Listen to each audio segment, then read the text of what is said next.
Oi gente, eu sou o Neto, esse aqui é o canal 1000 Páginas. E se um diário de princesa se passasse no Japão?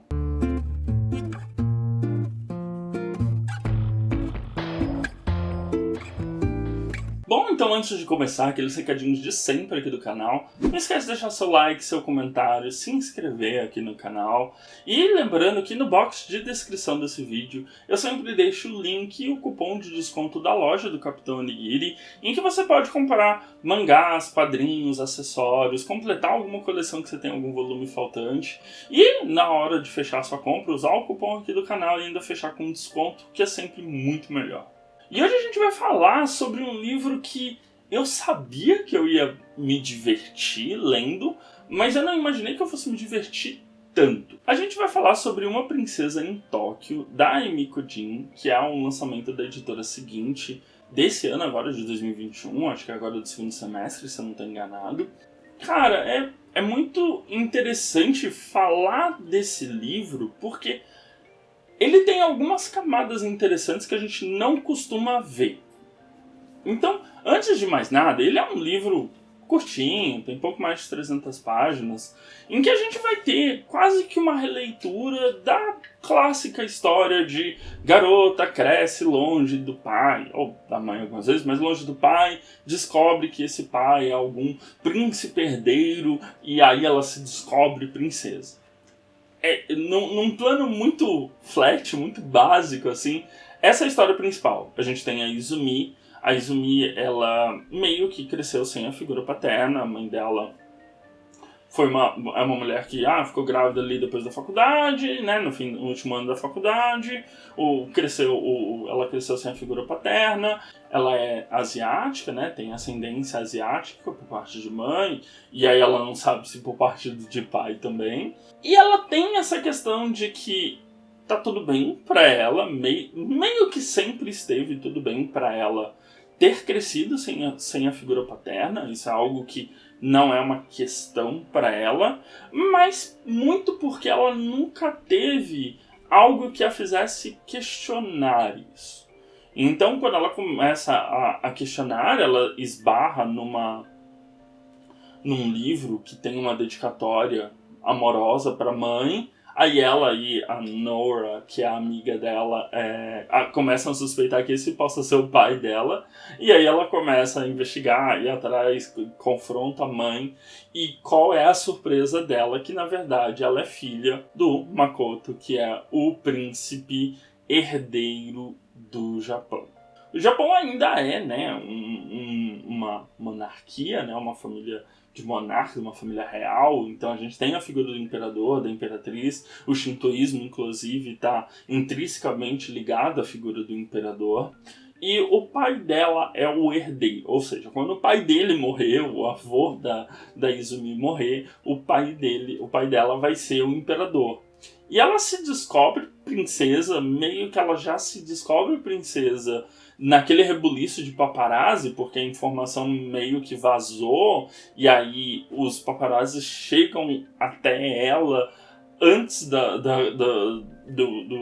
de todo o aparato japonês, imperial japonês, né? Então os camareiros, o pessoal de imprensa da família real, toda essa galera, tipo, meio que chega tudo junto, então ela se vê meio perdida ali, e ela recebe o convite finalmente de: cara, então você é princesa, né? Parabéns. Vai passar uns dias lá no Japão. Vamos lá passar 2 semanas. Você vai poder conhecer seu pai, vai poder conhecer a família pelo lado paterno que você não conhece. E a gente consegue lidar com essa crise que é o sucessor do imperador teve um filho fora do casamento, né? O pai dela nunca se casou, então o livro meio que já tira essa figura da madrasta cruel ali, tão clássica, né? Então o pai dela ainda é um solteirão. E ela começa, o livro essencialmente começa quando ela chega até o Japão. E ela já se vê em torno de toda aquela questão de família real, que você sempre está sendo vigiado, né? Então, no momento que ela pisa no aeroporto, tudo é extremamente midiático, tudo é extremamente... Cara, as suas ações repercutem para a imprensa de um modo geral.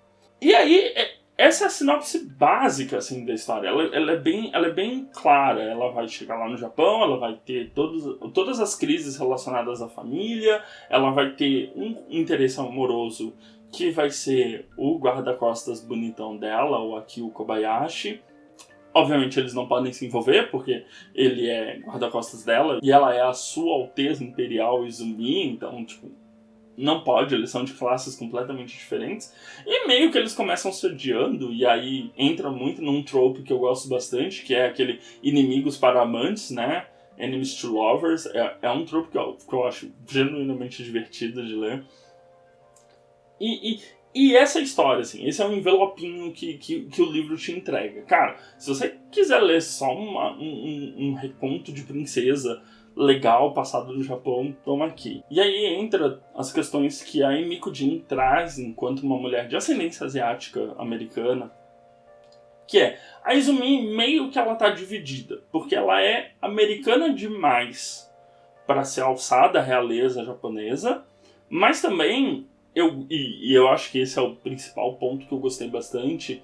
Ele trata muito sobre como pessoas de outras ascendências, e aqui eu jogo qualquer ascendência não branca, né? Nos Estados Unidos, às vezes não é visto como americano. E isso a gente vê aqui no Brasil também, né? Pessoas de outras ascendências, né?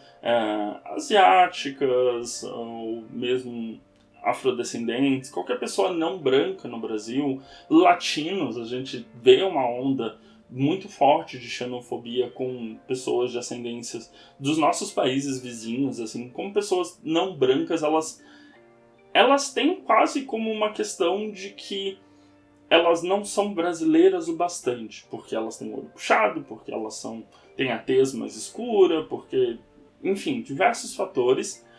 E ela traz isso pro livro. A Izumi, ela, apesar de ter nascido e criada lá na Califórnia, numa cidade pequena e tal, pelo fato dela ser uma garota com ascendência asiática, e as amigas dela, né, a gangue das garotas asiáticas, todas as 4 têm essa ascendência asiática, seja ela indiana, chinesa, japonesa, como no caso da Izumi, elas meio que são vistas até com o lance da fetichização, você tem que ser inteligente, você tem que ser um exemplo e tal. Ela não tem ela é obrigada a ter características que as pessoas imputam àquele povo. E isso é muito legal, porque isso ocorre tanto do lado dela, quando ela relembra o que ela passou nos Estados Unidos enquanto ela crescia, só que também é uma característica do que ela está passando em meio à família imperial, que é do tipo, eles me veem como americana demais, mas no meu país eles me veem quase como uma asiática. E isso é muito gostoso de ler, porque traz essa questão meio de, será que eu sei quem são os meus antepassados? Então tem isso muito forte no livro, é algo que eu acho muito gostoso de ler. Esse questionamento atual, assim, de quando você estuda um pouco mais a história da imigração, principalmente japonesa, que eu conheço um pouco mais, você vê que quando eles vieram, eles assumiram nomes brasileiros, né, nomes em português, para poder entrar na nossa sociedade e ser um pouco mais aceito. E aparentemente é uma experiência que também aconteceu nos Estados Unidos. Em determinado momento, o pai dela dá de presente para ela toda a árvore genealógica do lado da mãe. Quando eles emigraram, quem era a família, como era o brasão da família, que ela já não sabia mais qual era. Então tem essa coisa de resgate das suas origens, que é algo que a gente vê hoje muito mais do que via, sei lá, nos meus pais, nos meus avós.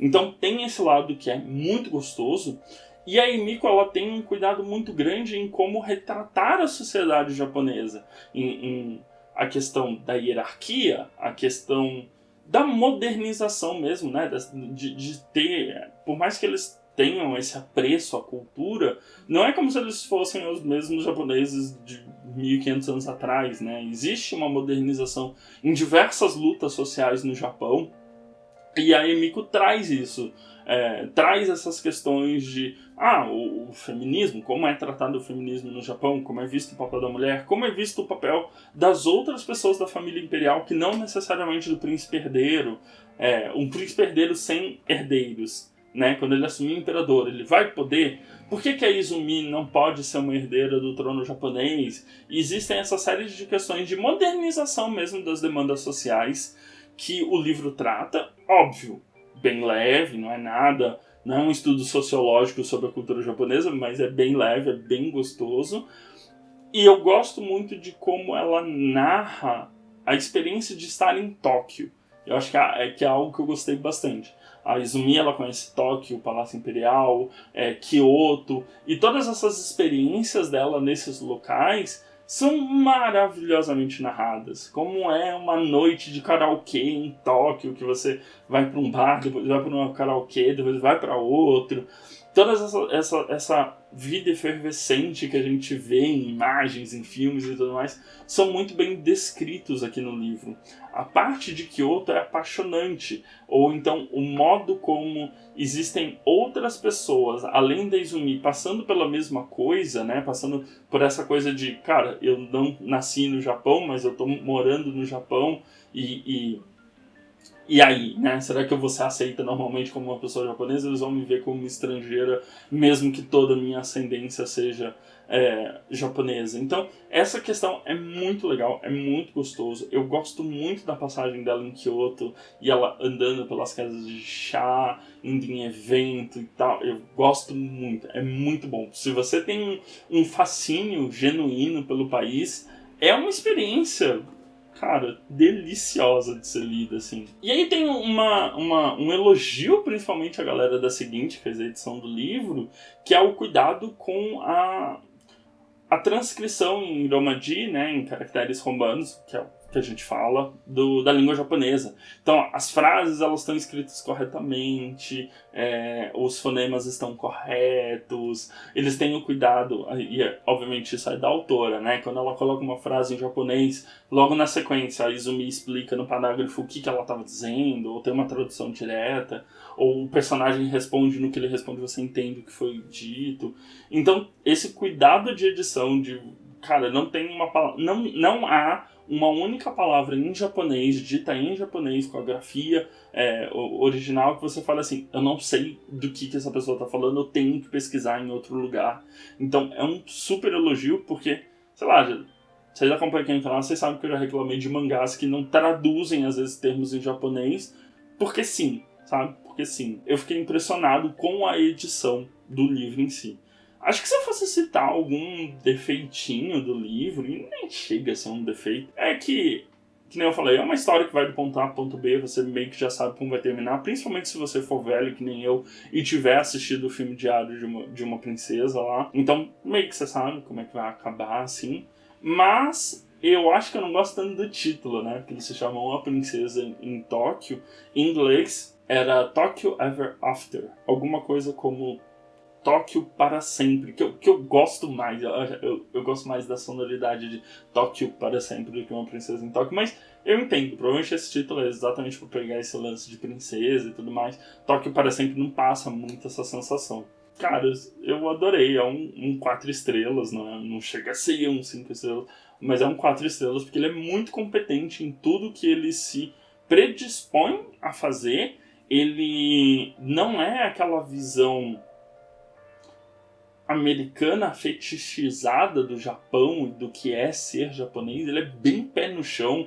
As pessoas têm defeitos, as pessoas têm pontos positivos, as pessoas têm essa questão de honra, mas é trabalhada de um jeito legal. Tem a própria questão de como a imprensa de tabloides japonesas lida com a família imperial. Tem a questão de como o povo lida com a família imperial. E gosto de como tudo foi amarrado, assim, redondinho. O livro é redondinho. Eu gostaria de ler mais da Izumi.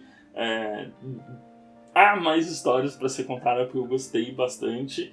E eu acho que é um super presente. Se você tiver, sei lá, uma prima, um irmão, uma amiga que você sabe que é fissurada nesse tipo de história, assim, eu acho que vale muito a pena. Eu me diverti demais lendo.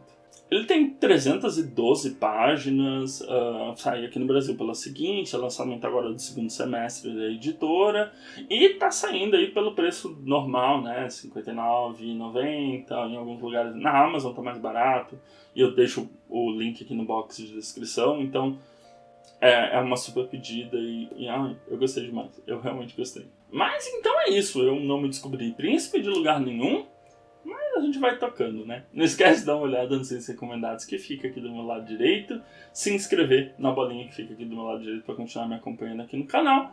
A gente se vê no próximo vídeo, um beijão e tchau, tchau.